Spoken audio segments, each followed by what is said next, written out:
just echo the sentiment that Dr. Penn expressed about the phenomenal support that we've gotten from Maya Rainey, in addition to Dr. Penn putting this on, and really happy and appreciative to see everyone here this morning. We think it's going to be an exhilarating and phenomenal day and afternoon, hopefully you can say tomorrow. When we did secular social justice in 2014, and it was the first convening of secular folk of color on issues of economic, racial, and civil justice in LA.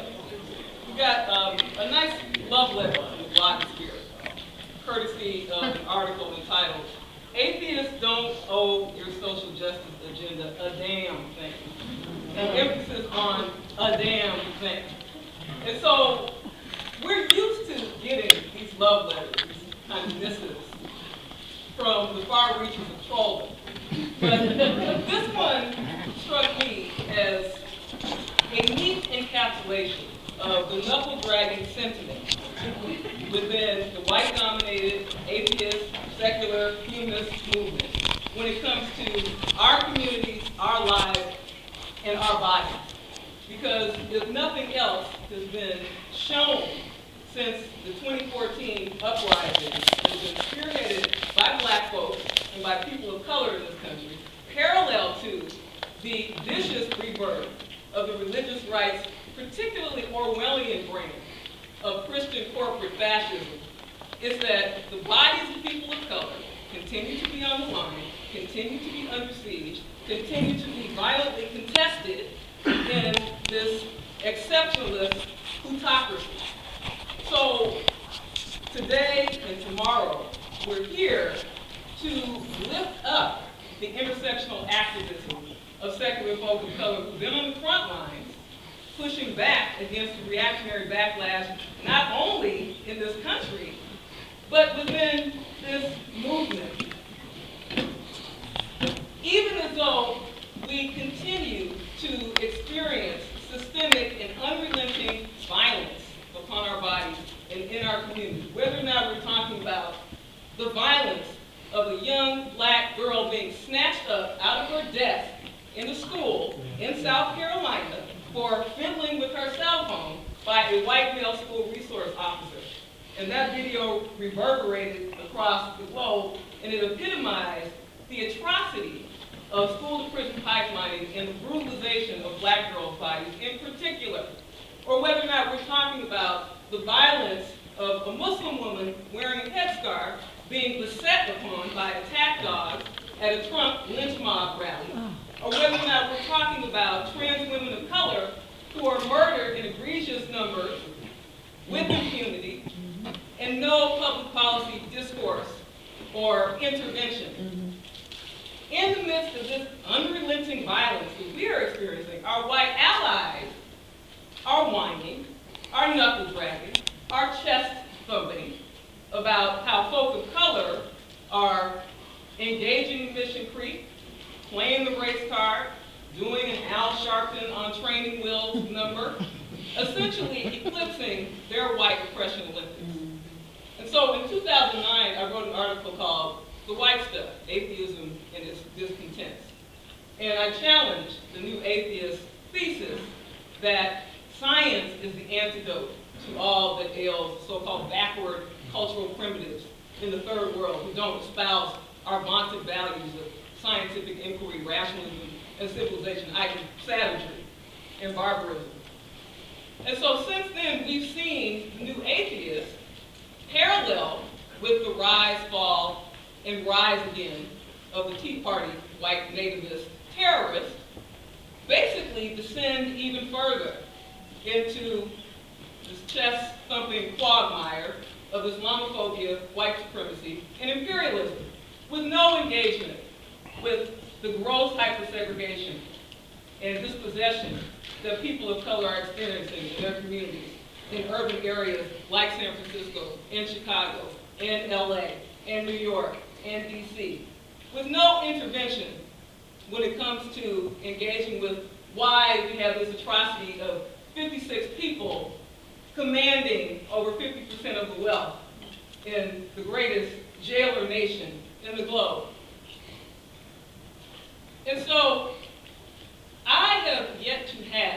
a conversation with a white atheist parent who tells me that their child is in a white classroom where a majority of their peers suffer the catastrophic trauma of the death of a young relative or friend as part of the norm of their existence.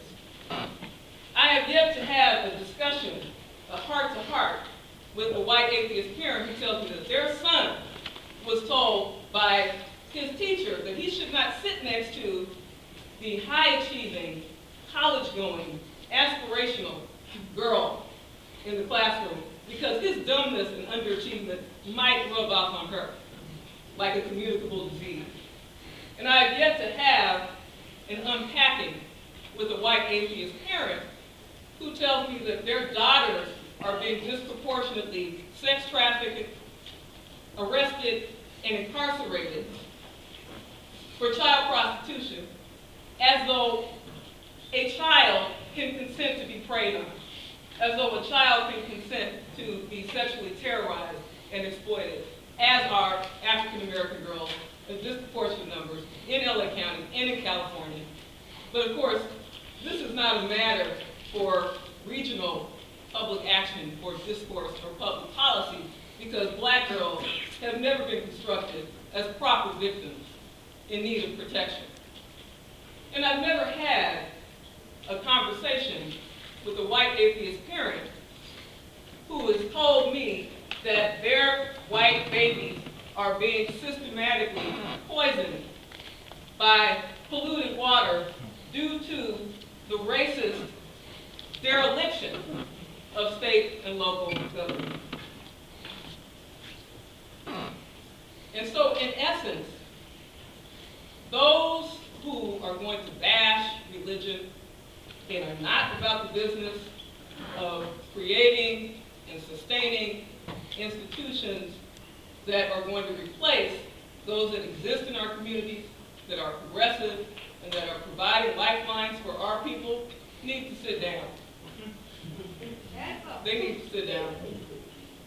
Because at the end of the day, we should be about, in this room, creating a vision and a mission and an agenda of humanistic, secular social justice that is liberatory and transformative for these generations of young people of color who are rapidly inheriting not an American dream, but an American nightmare. And so with that, I want to give some shout outs to all the incredible people that have made this happen. I want to thank my comrade Donald Wright, Houston Black Novelist. Where is he? He's working. Working, okay. Exactly. Frank Anderson, Black Skeptic Chicago.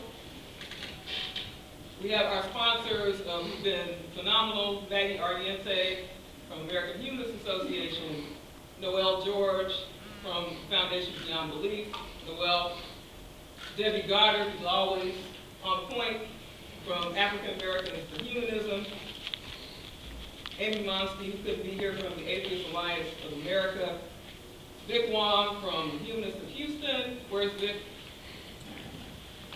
And then I want to acknowledge all of the groups and the activists and the coalition builders that are in the room. We have folks from Black Skeptics Los Angeles, again, the Houston Black Nonbelievers, Kansas City Freethinkers, see Diane here, Secular Sisters, Secular Common Ground, my friend and colleague who came all the way from Atlanta, Candice Thomas, president of Black Gospel.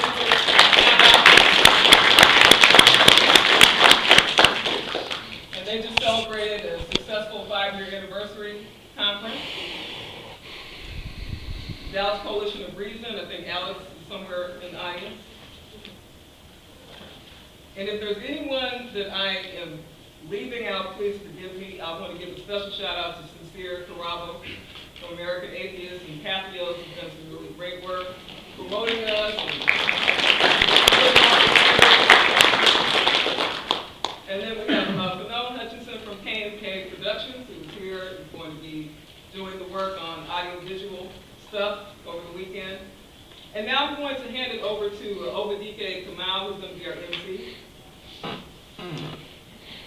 Obadike is an educator, an activist, and a media personality. He's the host of a very popular radio show, Self-Determination, that aired on KPFT 90.1 FM and on the internet radio station KYSH. He's a published poet and a spoken word artist, and his spoken word CD, And God Talking to You, is still discussed, played, and sold after being published roughly 10 years ago.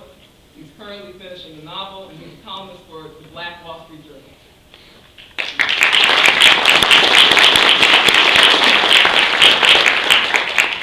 Thank you very much. This is quite impressive.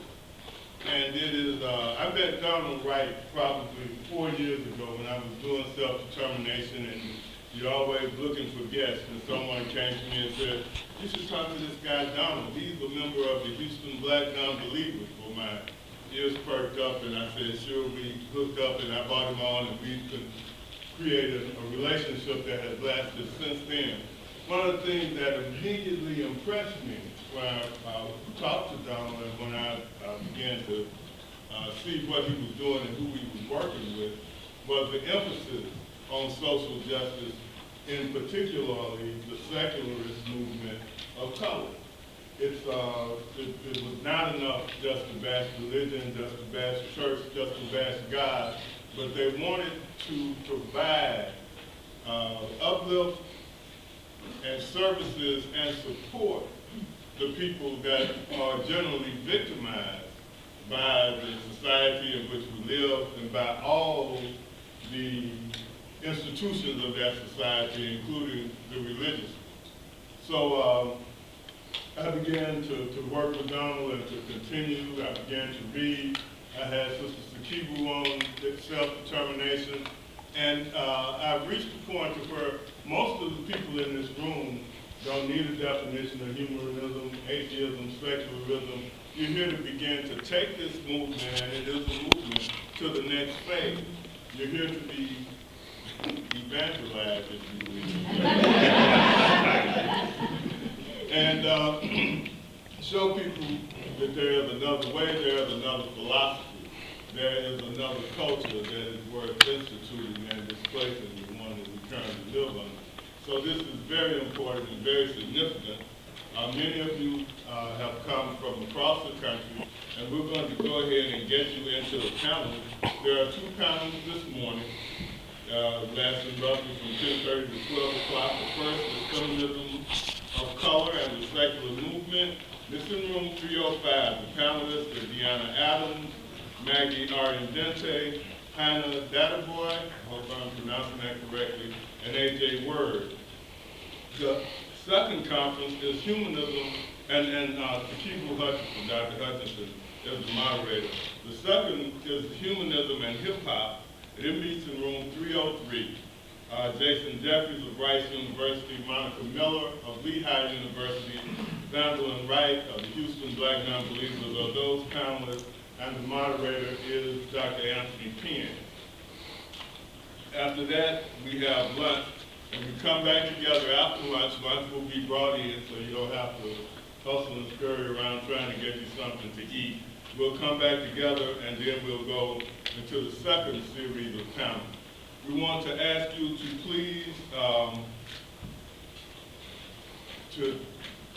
Brother Fanon Hutchinson is doing the official filming and chronicling of this conference. Fanon is right here. He will probably reach out to some of you and ask you to be interviewed, please, if you will, and don't mind being on camera, cooperate with him. We also want to say to you that those of you who are into social media, let your people know where you are. Use the hashtag SSJCon or text at SSJCon. Let people know who you are, let them know use this wonderful new media to spread the word. So we will come back here after lunch, and by all means, please begin to enjoy and participate in this conference.